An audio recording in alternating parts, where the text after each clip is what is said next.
자, 여러분, 안녕하세요. 저번 시간에 약속드린 것처럼, 오늘은 부동산 시장 흐름에서 정부의 정책은 어떤 것이 있고, 이 정책은 어디서 시작됐고, 정책은 왜 하는지, 그러면 그 정책을 가지고 우리가 대응하는 것은 어떻게 하면 될 것인가에 대해서 오늘은 한번 말씀드려 보겠습니다. 그리고 현재 시장은 2025년도 서울시장과 지방시장은 지금 완전 양극화가 되지 않았습니까? 양극화가 되는 입장에서 지방의 정책을 정부에서는 과연 어떻게 할 것인가?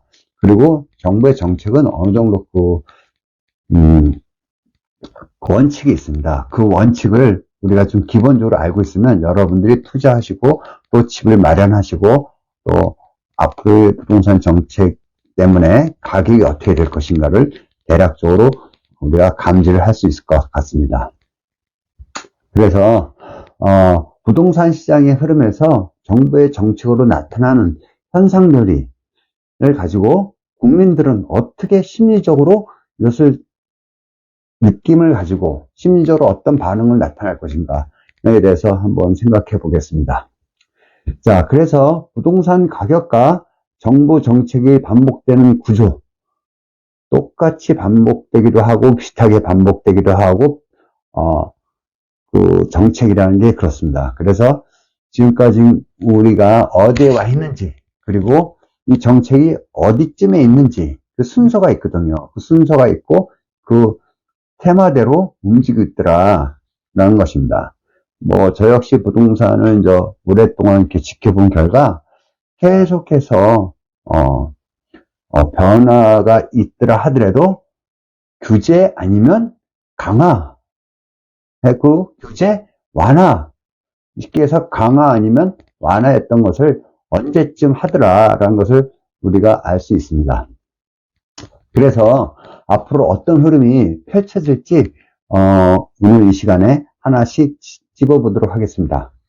또 우선 부동산 가격과 정부의 정책이 그동안 반복적인 현상으로 부동산 시장 항상 비슷한 사이클을 가져왔다는 것이고 그렇게 정부에서도 해왔다는 것입니다. 자, 어떤 정부 간에 좌측이든 우측이든 간에 뭐 보통 분들이 그러죠. 뭐 좌측에서 정책을 할 때는 규제를 막 한다. 또 우측에서 할 때는 규제를 완화한다. 사실상 그게 정답은 아닙니다. 우리가 되돌아보면 김대중 대통령 시절에 IMF 했을 때 모든 규제를 다 풀어줬습니다. 다 풀어줬고요. 또 이명박 정부 시절에는 처음에는 미분양이 굉장히 막 그 전국적으로 15만 채, 16만 채 막 이렇게 늘어나다 보니까 그때는 규제를 풀어줬어요. 똑같이. 그러다가 또 후반부에서는 규제를 또 완전히 또 강화를 들어갔습니다. 그리고 박근혜 정부 때도 뭐 집을 사라, 뭐 빚을 내서 집을 사라고 해가지고 뭐 규제를 막 풀었다가 박근혜 정부 막판에는 규제를 막 강화했습니다. 그래서 뭐 좌측이라서 규제하고 우측이라서 규제를 완화한다. 그것은 정답이 아닙니다. 모든 정부는 집값이 떨어지면 상승을 하게끔 만들려고 노력하고요. 또 너무 상승하면 그를 잡으려고 노력하는 것이 정부입니다. 그래서 정부의 정책은 시장에서 벌어진 일을 나중에 정책으로 나타나고 있더라. 그래서 정부의 정책은 항상 후행 정책인 것이 대부분 많습니다. 선행 정치를 하는 것보다는 후행 정치의 정책이 더 많다고 보시면 될 것 같습니다. 그래서 우리가 그 규제를 할 때는 투기과열지구 지정, 뭐 대출 제한, 보유세 강화, 다주택자 중과세 이런 것들을 가지고 정부의 정책 규제를 다루고 있습니다. 그런데 이 규제들이 쌓이고 시간이 지나다 보면 정부가 바라는 것은 뭐예요?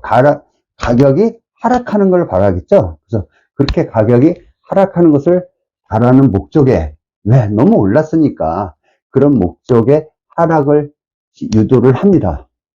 그런데 이렇게 또 너무 막 하락을 해가지고 시간이 지나고 경제가 좀 잘 안 돌아가고 힘들어진다라고 했을 때는 또 부양책을 씁니다. 반대로. 그래서 금융규제 완화, 취득세 감면, 청약 조건 완화 등 이게 시장 활성화를 위한 대책을 다시 바꿉니다. 그래서 결론적으로 말씀드리면 지금까지 말씀드렸던 걸 다시 말씀드리면 좌측이든 우측이든 간에 정부의 정책이 상승을 할 때는 하락하는 정책을 쓰는 거고 또 하락을 할 때는 상승하는 정책을 쓴다는 것을 여러분 명심했으면 좋겠습니다. 그래서 우리가 뭐 좌측은 규제, 우측은 규제 완화라는 것은 여러분께 거기에 이렇게 매몰돼서는 안 될 것 같습니다. 자, 그래서 이런 어떻게 보면 아주 단순하죠. 네, 단순한데 이 정책들이 아주 체계적으로 이게 융합이 돼서 움직이고 있습니다. 이렇게 어떻게 움직이느냐? 크게 정부는 4가지 정책밖에 없습니다. 4가지 정책 중에서 거기서 소속돼 있고 거기에 밑으로 깔려 있는 그런 것들을 펼치는 거라서 크게 4가지로 볼 수 있습니다. 4가지 외에는 정책이 없습니다.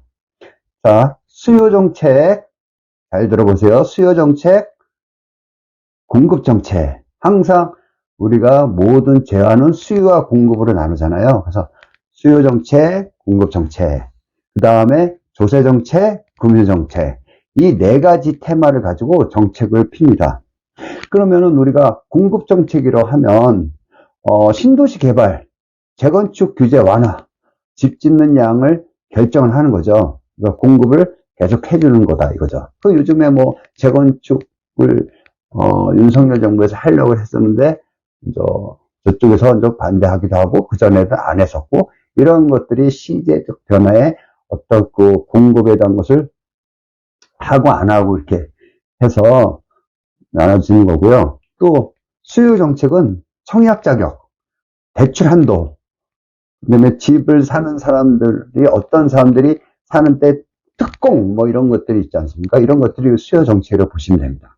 자, 다시 말해서 수요 정책과 공급 정책이 있다. 수요 정책은 사는 사람, 그다음에 집을 사는 사람들이 어떤 사람들이 사는데 특공 뭐 이런 것들이 있지 않습니까? 이런 것들이 수요 정책으로 보시면 됩니다.